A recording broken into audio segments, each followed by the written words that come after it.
Hello ladies, welcome back to Real Talk with Coach Camilla. Today I want to tell you about the 3 mistakes I made in my multicultural relationship and that I wish someone had drawn my attention to in the beginning. So in case you're making these same mistakes also, listen up and I'll tell you how to spot them so that you can start paying attention to these things and just really try and avoid falling into the same pitfalls in the future. Your significant other will thank you for it, and it would really improve the overall atmosphere in your relationship. So here we go. The mistake number 1 is discussing your relationship problems with your friends and family back home. And they all agree that what your significant other has said or done to you is such a no-go. This would never happen with anyone in your culture. All right, so you hang up the phone feeling discouraged. Maybe you made a mistake. Maybe this will never change. Wow, poor you, finding yourself in this difficult situation. It can be really hard. So now when things happen in our relationship, of course we need to talk about them, especially as women. But your friends and family back home may not be the most suitable people to rant about your spouse with, and doing so can actually seriously harm your relationship, and here's why. First of all, cultural conditioning is real. Many things are considered normal in one culture and unusual in another. And this isn't just about the obvious things like whether we greet people with a handshake, a kiss, or a bow. It's also about very subtle things like how we process information, what we subconsciously associate with certain terms, and how we perceive a given situation. So it's very likely that your loved ones back home are less familiar with your partner's culture than you are, which already puts you at an unfair advantage in this whole story, right? But not only that, their opinions and inputs about your spouse can make you feel very insecure and anxious about your future together. So what can you do? Well, if you're very lucky, you might find someone who has a good knowledge of both cultures involved. They might be even able to sort of mediate a little bit between you two and help you shed light onto things that neither of you had considered before. Or you could pick someone else who's also in a multicultural relationship and likely has more sensitivity to cultural differences. Also, a good coach will be a great listener and guide you with constructive inputs. Now, what has really helped me is to fully immerse myself in my partner's culture in order to get a better understanding from the inside, of the way that people do things there and why. By watching other couples closely, for instance. A lot of times this has helped me to get greater empathy for my partner and to even normalize certain things that I was previously opposed to. And that doesn't mean that you have to change your mind about a situation or let go of a strong belief that you might be having. Not at all. It's just about gaining perspective and increasing mutual understanding between you two, which by the way are 2 vital ingredients for every relationship.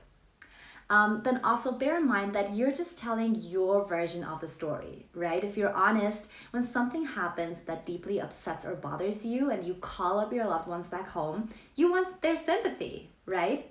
And what you're feeling seems so real to you. But I'm sure you remember me saying there is no reality, only a bunch of subjective perceptions that coexist. So bottom line is not everything is what it seems, and I'm a great advocate for looking at things differently.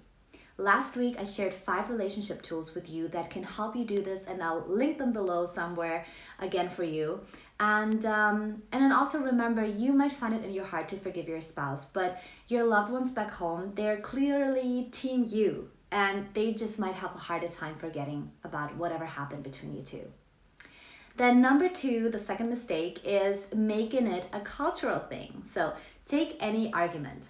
Have you ever made it into a cultural thing? That sounds something like this.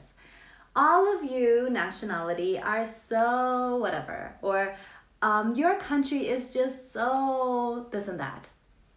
So you've just taken an argument between 2 people and made it about 2 countries, 2 cultures, maybe even 2 religions. And history taught us that that's a road we better not take.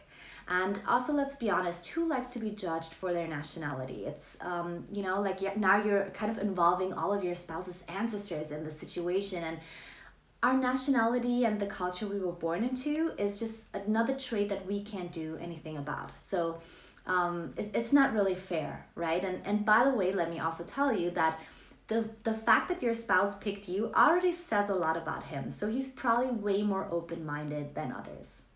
And now I know that sometimes it can just be deeply satisfying to let out your frustration on the whole country, especially if you move there and things can get so frustrating.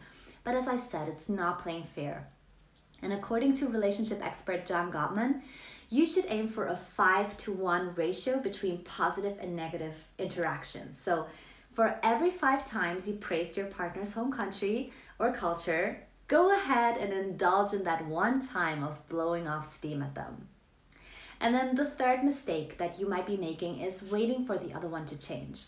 So last week I wrote about how even if only one of the partners shifts their behaviors and thoughts and actions a little bit, it can provoke a domino-like chain effect.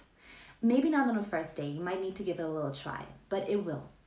And now I know my clients often tell me, but Camilla, it's not fair. He should be the one to... And I hear you. Sometimes it will feel like a stretch.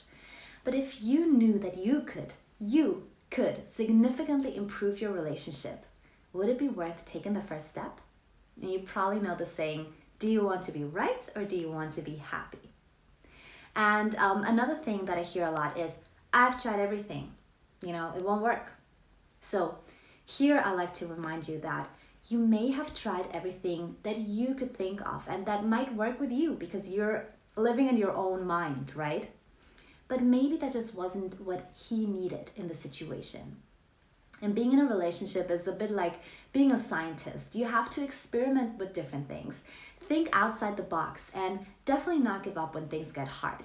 Keep working, keep experimenting, and eventually you will find the right cure that works. And if you want, I'll gladly help you find it.